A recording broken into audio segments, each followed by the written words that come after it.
Aujourd'hui, on continue sur notre lancée de cuisine rétro kitsch des fêtes. Et là, on fait dans l'ultime rétro avec le seul et unique pain sandwich.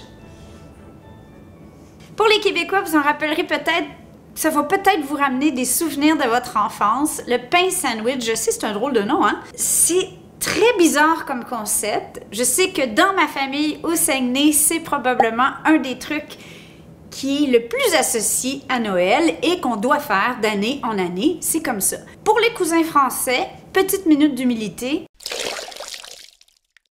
Chéri, la première fois qu'il est venu dans ma famille à Noël, il s'est placé comme ça à côté de moi. Puis il a dit, Manon, pourquoi il y a des cornichons et des olives sur le gâteau? J'ai tellement ri. Je me disais, c'est vrai que c'est drôle pour moi, j'ai été élevée avec le pain sandwich. C'est comme ça. Il n'y avait pas d'explication. Je me suis jamais posé la question, mais dans l'œil d'un étranger, de quelqu'un qui connaît pas ça, c'est quand même très bizarre. Surtout que le premier que Chéri a vu était couvert de Cheez Whiz. Aujourd'hui, on va faire dans la grande gastronomie. On va le faire un peu plus chic avec du fromage à la crème. Donc, il va être blanc. Ça reste que ça a l'air d'un gâteau avec des olives dessus. C'est comme ça. Qu'est-ce que c'est en fait? C'est un pain de mie. Là, on parle vraiment d'un pain blanc comme Blanche-Neige. Avec des croûtes, mais les croûtes ne resteront pas. Soyez sans souci, ceux qui détestent les croûtes. Et on en trouve dans le temps des fêtes, comme ça, au marché, vendu en sac, donc il est très haut. Celui-là a vécu une petite bataille et il va être drôlement compliqué à faire. Jadis, dans mon enfance, c'était encore mieux. Il était coloré avec du colorant alimentaire et là, tu avais une tranche jaune, une tranche rouge, une tranche bleue, une tranche verte. Là, tu peux pas faire plus kitsch que ça. Mais le colorant alimentaire a mauvaise presse, alors on n'en trouve plus. Cela étant dit, pour les cousins, si votre boulanger a du pain de mie rectangulaire, simplement lui dire de le couper comme ça. Ou avec un bon vieux couteau, allez-y lentement et faites des tranches sur la longueur. Pourquoi? Vous allez comprendre avec la suite. Première étape, je vais venir couper mon pain. Et là, ici, j'ai 1, 2, 3, 4, 5 tranches. Ça pourrait aller jusqu'à 7 tranches. Mais je vais faire une petite version du pain sandwich parce que je ne reçois pas ce soir. Ça serait too much. Vous pouvez faire autant de tâches que vous en avez envie.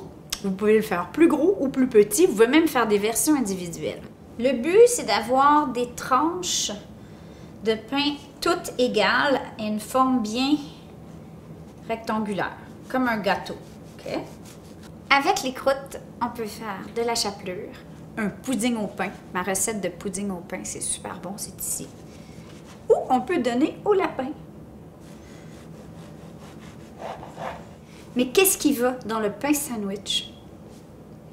C'est là que ça devient encore plus intéressant. En fait, les étages peuvent varier selon le nombre de tranches de pain que vous avez.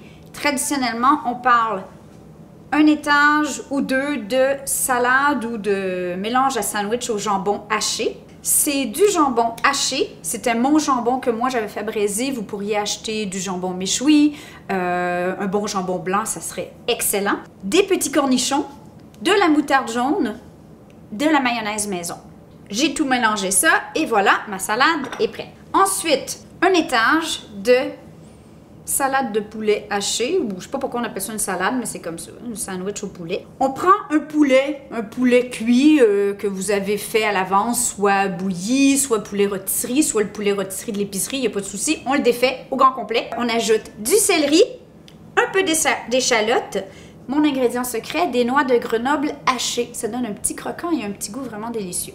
On fait hacher de la mayonnaise maison, du poivre et ensuite la salade aux œufs, donc des œufs cuits durs que j'ai défaits et que j'ai hachés.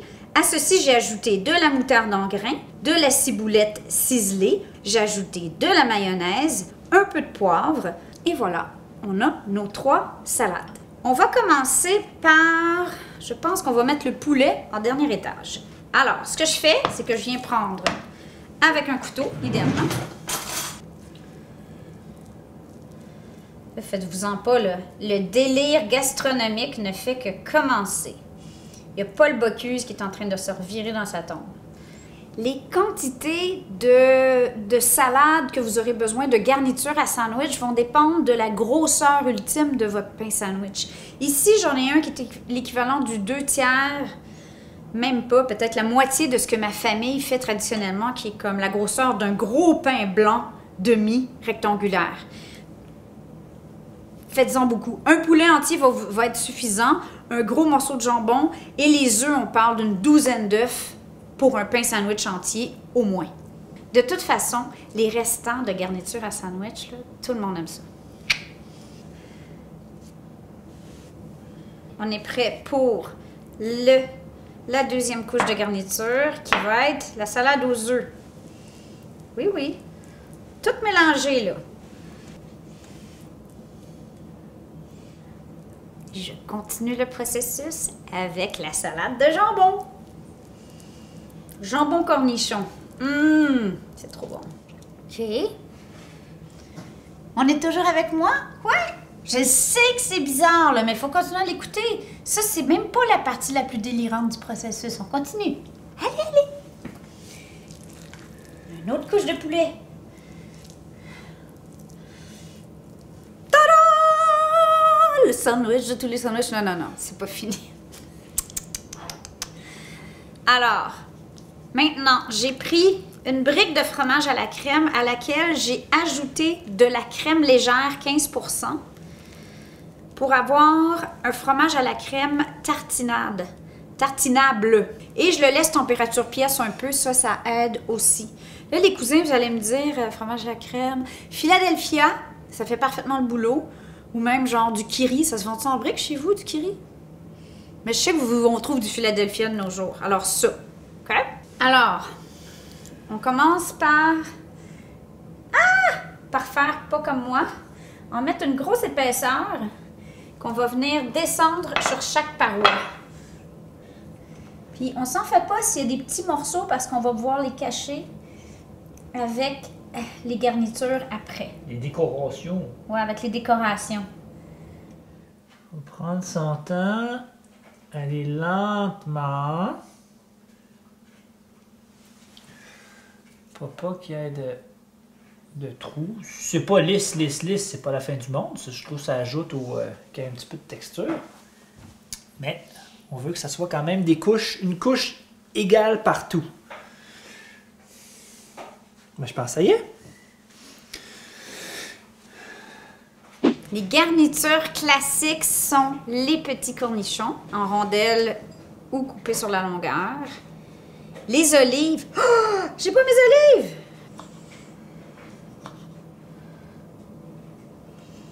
C'est le pâté en croûte des Québécois. J'ai chef Grégory Faye qui comme... Là, je vais continuer à le décorer et on va faire un beau dévoilement quand j'aurai fini. Est-ce que vous êtes correct avec ça?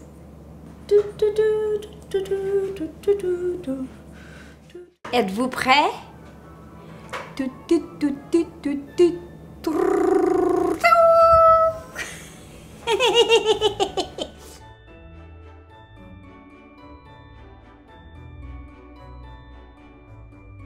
Là où c'est un crime d'être youtubeuse, c'est que je dois le couper pour vous avant que la visite arrive. Puis ça se repatchera pas. Patcher pour les cousins, ça veut dire scotch tapé? Rafistoler. Rafistoler. Le remonter. Bon, alors on est prêt? Alors, on le garde comme ça jusqu'au moment du service. Évidemment, ben pas à température pièce éternellement, sinon on peut le mettre dehors. Il neige aujourd'hui. Regardez, c'est joli dehors. Regardez, et voilà. Et voilà. Oh, oh, oh, oh, oh, oh, on va avoir de la neige à Noël.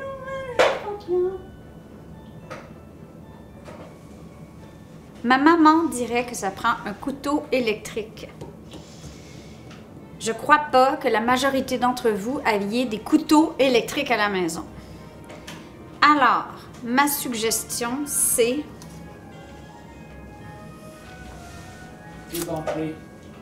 Le couteau dentelé.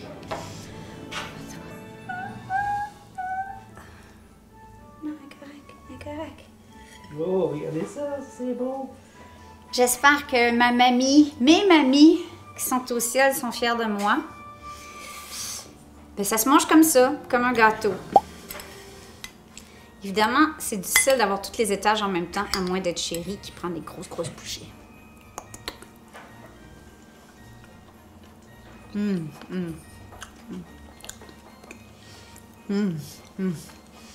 En plus, moi, j'ai la couche avec plein de fromage à la crème. C'est léger.